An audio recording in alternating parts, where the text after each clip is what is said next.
Hi, everyone.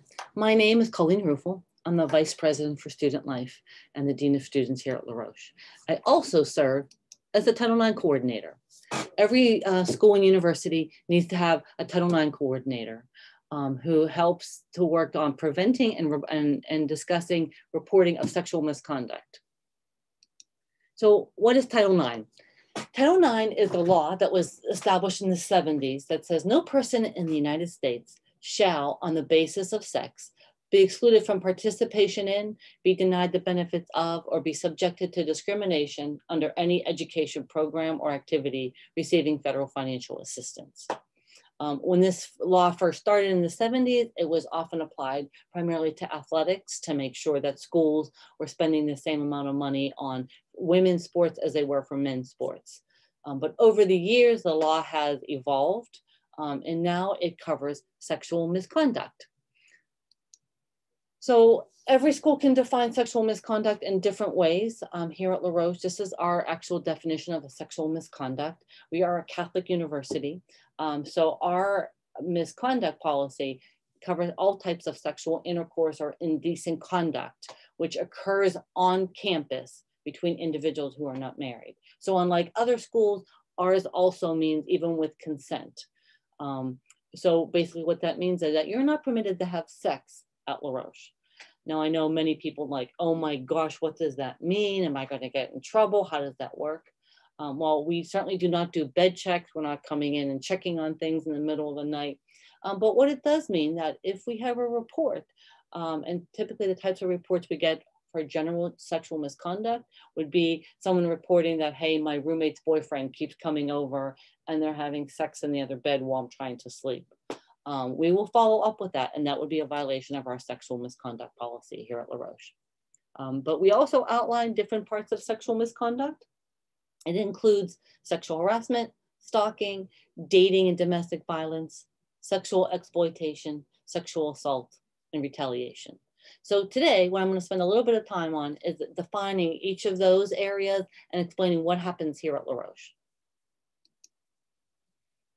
Sexual harassment. This law was actually updated just this past summer, and they have redefined what sexual harassment is. It is considered any unwelcome conduct that a reasonable person would find so severe and pervasive and objectively offensive that it denies a person equal educational access. Types of sexual harassment that we might encounter here at La Roche could be comments or actions of a sexual nature. It could be from a professor, it could be from a classmate, continuing to make someone uncomfortable with comments or actions of a sexual nature. It could be displays that are around. So if you're in a study group in someone's room and the group keeps meeting there and there are posters of naked people on the walls, someone could consider that sexual harassment. It could be requests for sexual favors, whether it's from a fellow student or an employee. So those are different types of sexual harassment. Stalking. Stalking is a purposely engaging in a course of conduct that causes a reasonable individual to fear or be concerned by someone's behavior. So it could be following up at a person's place where they will be, where their class is or where they work, in their room, showing up, sending unwanted and distressing messages, controlling behaviors, name calling, things that continue to happen over and over again. Often the types of reports of stalking that we get here at La Roche is from a couple when they break up. So one person in the relationship may want to end it, and the other person wants to continue it, and they continue to send them message after message after message. I've had students come in and show me like 55 messages sent in the middle of the night, probably with alcohol involved, about, they want to get back with this person, they love this person. Sometimes the messages could get violent and saying, if you don't respond, I'm going to come hurt you, I'm going to come to your room. All those could be behaviors of stalking. I had a situation a couple years ago with a couple broke up, and really the young man, he loved her and he wanted to get back with her, and he would send her flowers and send her loving text messages, and she's like, hey, this is making me feel uncomfortable. So we called him in and said, she doesn't want this to continue. She wants this relationship to end. Do you understand? You cannot talk to her. You cannot send her notes. You cannot text her, contact you. Your friends can't go see her. And he promised us that he understood and he would leave her alone. Within 30 minutes of walking out of my office, he sent her a text and said, "Hey, how come you got me in trouble?" So at that point, he was violating the college's policy of not contacting her. So we removed him from housing for that. So he was no longer able to live on campus because he would not leave her alone. So that's one example of stalking. Dating and domestic violence. Dating is typically more what we would deal with. Domestic violence is if someone lives together. Dating is if they are in a dating or romantic relationship. We occasionally will have a domestic violence situation. It's usually a couple that lives off campus and one of them is harming the other. So dating violence is something more common that we would deal with. It's placing a person in reasonable fear of bodily injury by hitting them, pushing them, shoving them, false imprisonment, threatening them, name calling, those types of things. And I've had incidents when the male has injured the female, but I've also had female injure the male. A couple years ago, I had a female student push her boyfriend and he hit his head on a pipe on campus. He wasn't going to report it, but he was an athlete. So he went to a trainer because he had he had a big bump on his head and possibly a concussion. When he reported to the trainer, it was then reported to us. And we did have to follow up with that as domestic violence. We also have had dating violence between two women who are in a romantic relationship or two men in a relationship. So it can go in any different way. Sexual exploitation. This is a type of sexual harassment with using technology. When someone is exploiting somebody, typically they are filming them, showing nude pictures, passing those along. If you receive a text without someone knowing it, without consent, those pictures or those sex acts get passed around. It can be non-consensual streaming of images, photography, audio recordings, exposing someone in non-consensual circumstances. Those are all different types of sexual exploitation.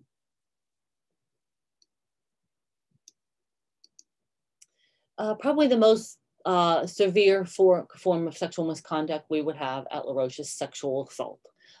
Sexual assault can be any sexual act directed against a person without their consent, and when the person is not able to give consent. So sexual assault can include rape, but it also can include unwanted touching, fondling, forcing someone to be touched. Those cases are when somebody maybe touch a woman's breast without her permission. I've had that happen with students. A couple could be making out, and without her consent, he continues to move his hands around her body, and it makes her uncomfortable. She could report that as a sexual assault. So I would encourage you to get consent, and we will come back to consent in a little bit. Also, this is important to know, when a person cannot give consent due to alcohol use or drug use. So later on when we talk a little bit about consent, that can also be a part of sexual assault. Sexual assault, studies have showed that in college, 1 out of 5 college women will be a victim of sexual assault. It does not mean that she will be a victim of rape, but some type of sexual assault. I will also tell you that most of those cases often happen to freshmen and often happen in the first semester of school. So I encourage you to make smart decisions. Know the people that you're with, protect one another.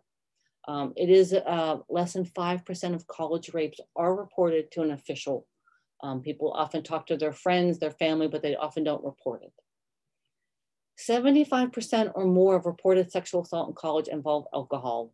I would tell you, I would have thought that was a little bit higher to 99%, because almost all sexual assaults that I have been involved in investigating or hearing about have involved alcohol. Almost all sexual assaults at the college level are committed by someone known to the victim. So it's not like someone jumping out of the bushes behind a building. It's somebody that they know.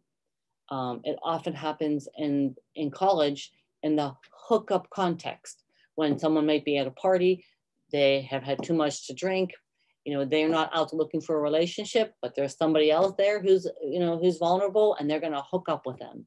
And that's when the sexual assault is reported to happen, because there's not a relationship there. There's not consent. It's just a lot of alcohol. So again, I encourage you to make smart choices, know who you are around. If you are there with friends, pay attention to what your friends are doing. Don't leave people behind. Protect one another.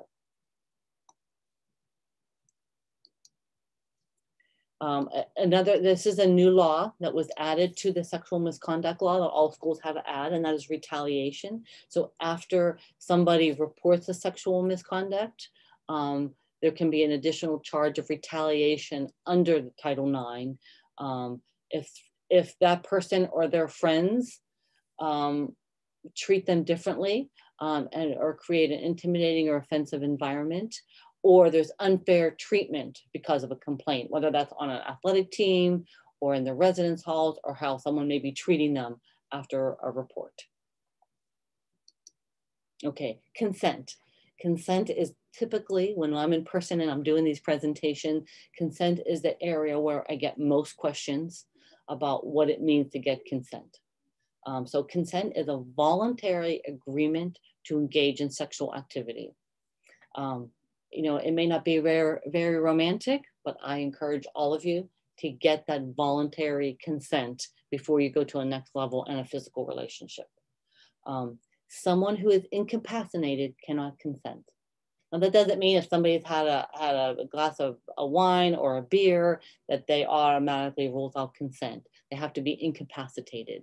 And when we do have a report, we do try to find out what incapacitated means. So it might mean how much alcohol they had to drink, how much food they had before they did drink, how long of a time period they drank that alcohol, so that the incapacity is an important part of consent. Also, past consent does not mean future consent. So someone may have engaged in sex the weekend before. It doesn't mean that they have an open door, and just because you had sex once, it means it's going to happen again. Past consent does not mean future consent. Silence or absence of resistance does not mean consent. I had a female student report to me that somebody who she used to date, he wanted to get back with her. She didn't really want to. She didn't know how to say no. So she didn't say anything. Then she reported that as a sexual assault because she never gave consent.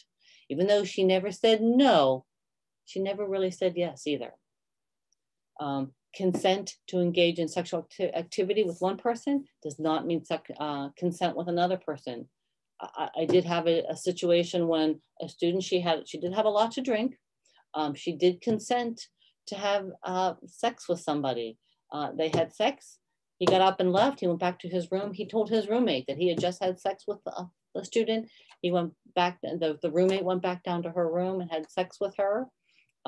She said that she said no, and she was okay having sex with the first person. She was not okay having sex with the second person. So we dismissed him from LaRoche. So again, consent with one person doesn't mean consent with another. And consent can be withdrawn at any time. Just because a person, there's kissing, there's a lot of hand movement going on, maybe they're in a state of undress. At one point, one of those persons can say, you know what, I want to stop. It's okay to stop whenever someone's feeling uncomfortable. So consent can be withdrawn at any time. Also, any kind of coercion, force, or threats, they will invalidate that consent. So you cannot hold someone down and say, yes, you need to say yes. And when they say yes, that doesn't mean that consent was given if they were forced to say yes.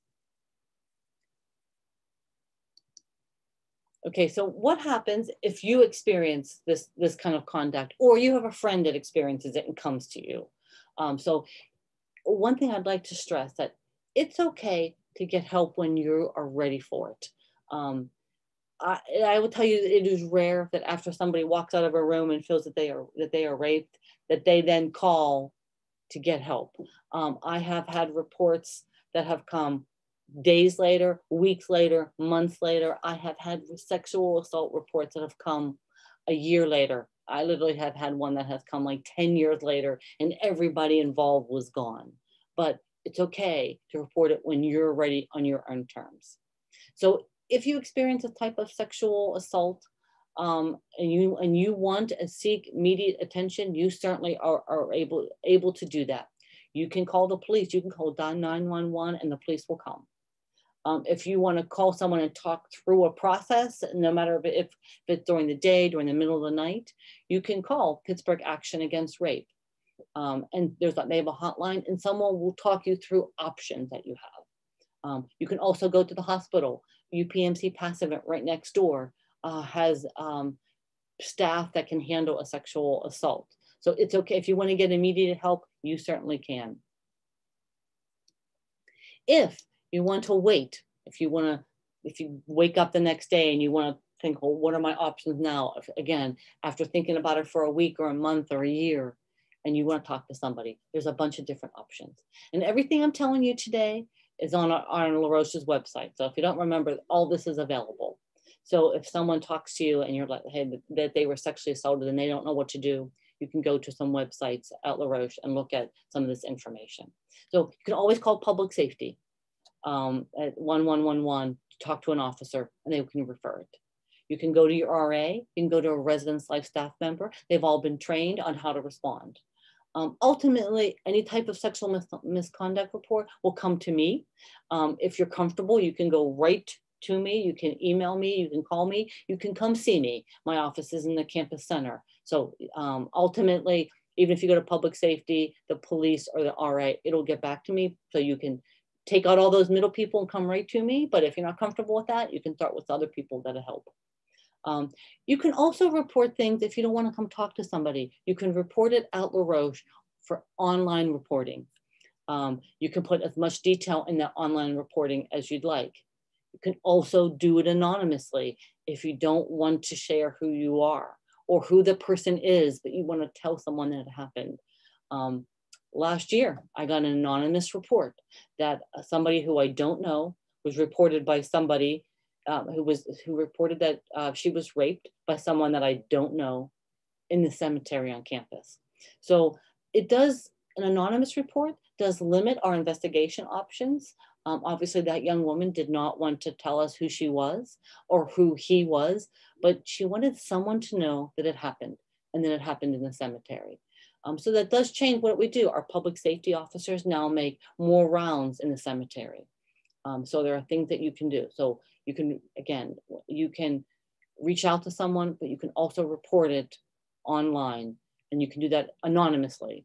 Now, if someone reports something to say, hey, I was raped by, John Doe, if that person wants to remain anonymous, I may not be able to do a whole lot with John Doe because I don't want to share that it was reported that that person wants to remain anonymous. So if you think reporting something without all the detail, it can limit us on what we do. So just keep that in mind, but you can still report it there. It does help if I see a pattern, if I get 3 or 4 reports or even 2 reports about the same person making those reports. That's why it's sometimes invaluable that people report things even if they don't want to share all the details. Also, if you want to share all the details with someone, but you don't want to get that person in trouble, you can also go to there are some confidential support people on campus. Our counseling services and our mission and ministry staff, you can go to them and share with them with what happened. They are not required to report it. Sometimes they will report to me like, I had a sexual assault report, but the person that wants to remain anonymous doesn't want to share this, but I want you to know that's happened. And I referred them to Pittsburgh Action Against Rape, or they're going through counseling, but we will not follow up. So that's also an option.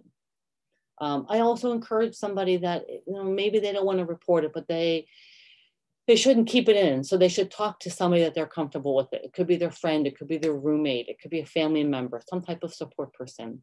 If you are that support person for someone and someone reports to you that they were raped or sexually assaulted and you're not sure what to do, you also can confidentially reach out to somebody in counseling and saying, hey, my roommate reported that she was raped. I'm not sure what to do. Again, we're not making anybody report something that they don't want to report, but we can give you the tools to help you support somebody who may need that.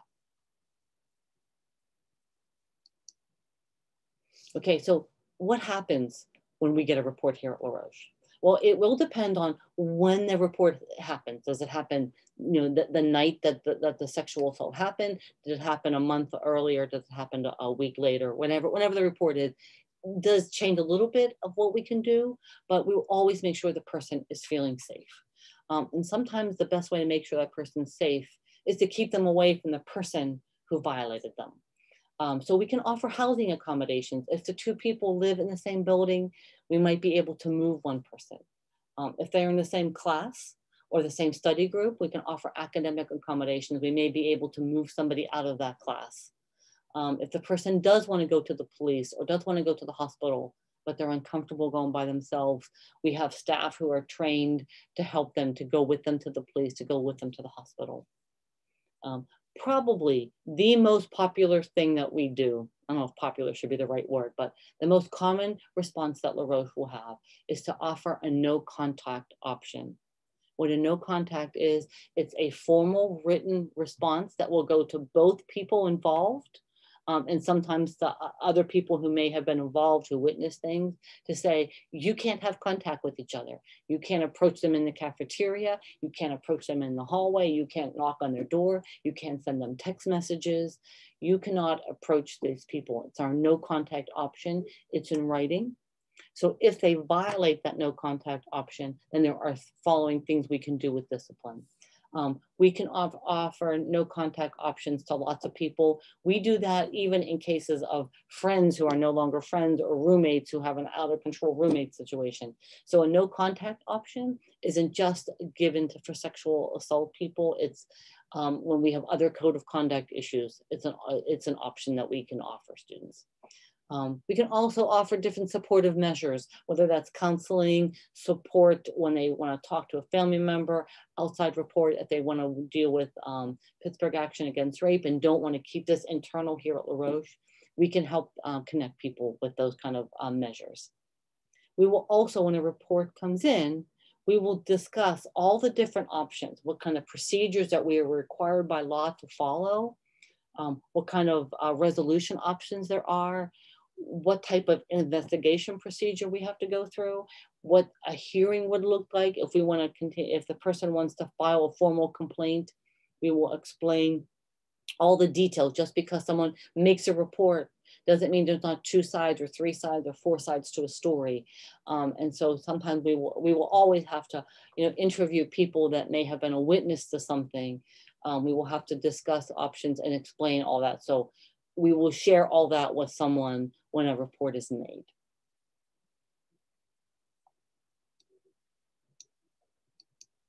Okay, what happens if someone's accused? So if you are accused of doing something, or you have a friend that is accused, these are the types of things that you can expect. We will assume if the person is a student, we will offer them support. We will offer them an advisor, because I will tell you, it's uncomfortable to talk about your sexual activity with me and someone from public safety. We will ask you very detailed questions, and it can be uncomfortable. So we will always offer both parties some type of advisor, someone to be there with them to guide them through this process. We will outline what options we have, what kind of investigation procedures we have, what kind of hearing procedures will happen. We will talk about an informal resolution depending on the type of complaint that came in. We can offer the no contact order that I already explained. We can restrict somebody on campus. I had a couple years ago, somebody who was accused of harassing women in one of the weight rooms on campus. So we restricted that person and they were banned from using the weight room for the remainder of the semester. So there are restrictions we can put on people based on the violation. We can ultimately remove someone from housing. Sometimes we can do it immediately. It might be like we get a report Friday night that a sexual assault happened. We can say, you know what, we want this person to leave campus for the weekend. And then on Monday morning, we're going to start dealing with it. So we can remove people for a short term immediately. But then after we investigate, we can find out that then maybe they could move back on campus, or the opposite. Maybe they were able to stay in the immediate, but as we went through the hearing procedure, we might decide that maybe they're best for not living in our community, and we can remove people from housing.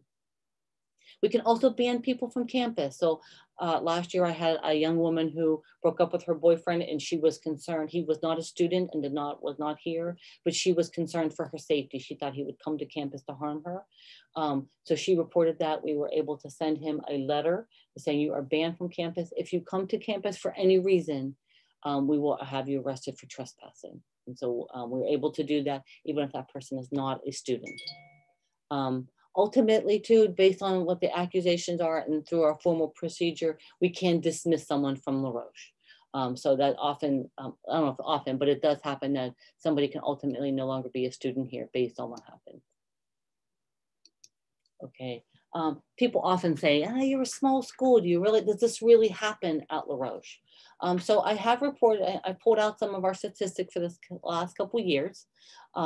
La Roche and all colleges are required to report crime on campus. So you can go on our website and look at all crime, from theft to the types of sexual assaults, to alcohol and drug violations. We do report that. So it's there, but I did pull out here the types of sexual assaults that we've had. This year, we had one report of a sexual assault. Last year, and keep in mind, last year was I would say was a shortened year. We still count the whole year. And I do believe one of these rapes reports came in after students had left in March. But we did have 4 reported rapes last year on campus. We had 1 report of dating violence and 1 report of a sexual assault. The prior year, in 2018-19, we had 1 report of a rape, 3 reports of sexual harassment, 1 report of sexual assault, 1 report of dating violence. And then I go back to the 2018 year, and we did have sexual harassment, dating violence, and also a rape that year. So it absolutely does happen at La Roche.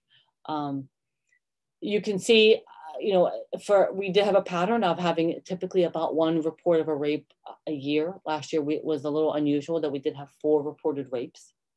I will tell you, one was that cemetery rape, where we did not do anything about it because we didn't know when it happened, who was involved. We just have a location, but it is a reported rape, and so we do account for that. We did have another rape report at the end of the year. It actually came from a parent who reported that their daughter was raped during the school year, but would not share their daughter's name. So no, I do know the daughter's name, but I don't know who it was. The daughter was not interested in pursuing anything and talking about anything. So in not all those cases was there ever really a resolution, because because we weren't able to collect enough facts.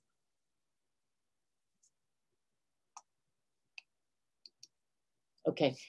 How can, if you as someone on campus, you can say, well, you know what, I don't drink, I make smart choices, this is never really going to affect me, I'm not going to put myself in a position to be a result of a sexual assault. But sometimes you could be in a situation where maybe you can help prevent something. So you would be considered a bystander. And a bystander intervention, it refers to a person who decides to voice his or her opinion about someone else's language or behavior, thereby working to prevent a violence or abuse. So as a bystander, you might be in a situation where you can help something. And so there are 3 things I'd like you to take from being a bystander: that you can stop something by delegating, by distracting, or directing behavior. So an example of delegating, let's say it was to get someone to help. So let's say you're walking from the fitness center into Mahler Hall, and you look out, and there's a couple that you have seen on campus, and they're arguing, and the guy's gripping her arm, and you're concerned that he's going to hurt her, but you might not be comfortable intervening in any way. But you know what? You can call somebody. You have a phone with you. Call public safety. Pick up the phone and call 536-1111, get public safety and say, hey, I'm witnessing something in the parking lot. I'm not real comfortable. I think someone should come check it out. So you delegate your responsibility, but you just didn't walk away. You reached out for help. That's an example of delegate.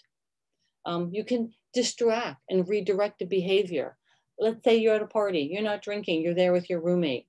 You know what, your roommate, he's had a lot to drink. You see him walking up the steps with somebody that you think that's going to be a bad situation. He's had too much to drink.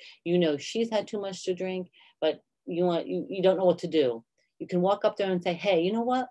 we're going on a sheets run, or we're going to order pizza. Why don't you come with us? And you can distract them, get them away from that behavior of walking up those steps and get them into a better place. So you're distracting the occasion. Or let's say you're walking by that situation in the parking lot and the couple is, he's grabbed onto her arm and you don't know what's going to happen.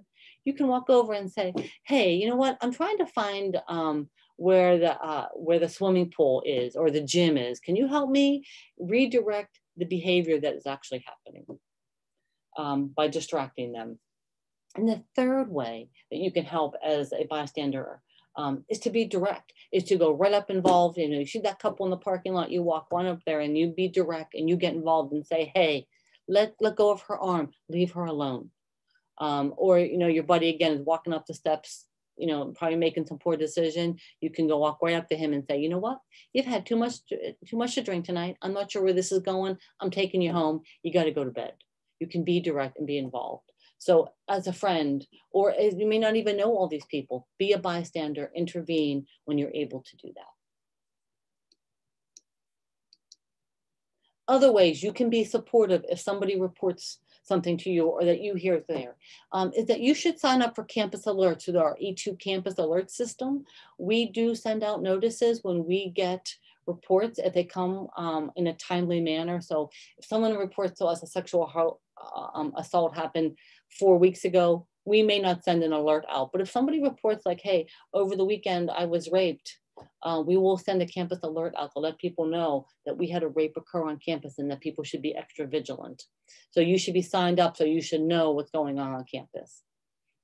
Every year in the spring, we send out a campus climate survey regarding sexual violence. So people may not be reporting things and addressing things, but we still want to know what's really happening on campus. So it's an anonymous survey, but it lets us know about your experience, whether you've experienced something, you've had a friend experience something that you've seen. It's your opportunity to give us some feedback on what you're seeing, because you're the ones who are here on Friday and Saturday nights. You're the ones who are experiencing what happened. So it's important for us to get that information. Another way that you can be supportive and be an advocate is to support a friend who has shared something with them. You should listen to them. You should believe your friend. You don't necessarily have to say things like, I told you not to go to that party. I told you not to go drinking. You know what, believe your friend. Even if you may be second guessing some of their choices and their behaviors, they want you to believe them. They want you to encourage them. If someone comes to you and you're not sure what to do, encourage them to talk to somebody, encourage them to talk to their parent, a counselor, somebody that they can share something with, who might be able to give more guidance than you're able to do. You are also able to make a report yourself. So you can say, my roommate had shared with me that she was sexually assaulted, but she doesn't want to report it, but I wanted someone to know about it. So we can do that, and we can reach out to your friend and see if she wants to talk to us. If she doesn't, that's okay. That doesn't have to happen. Also, watch for changing behavior in your friends that might concern you. Are they depressed? Are they now step back? Are they disengaged? Are they not hanging out with you like they used to be because maybe something happened in your group of friends? Maybe they're not eating. Maybe they were a decent student and all of a sudden they quit going to class on poor grades. They have changed behavior. Maybe they have even shared with you that they have suicidal thoughts or actions. If those things happen, reach out to someone, a counselor on campus. You can reach out to me. Let someone know what you're seeing so that we can respond and we can get people help. I want to end this session by saying, I share with you the statistics. It's not a common occurrence here at La Roche, but things do happen, and we want to be able to respond. We want to be able to help everybody. We want to have an environment here at La Roche where people can go to school and not be subjected to sexual harassment and sexual misconduct. So as I say in the airport, if you see something, say something, because we're all in this together. I appreciate that all of you have spent some time listening to me today. If you have questions, I wanted you to see my face. If you see me in the dining hall, you're welcome to approach me. You can come see my office. I'm in the very first office when you walk into the campus center. So come see me. I hope you're all doing well and having a good semester. And take care of yourself. Thank you.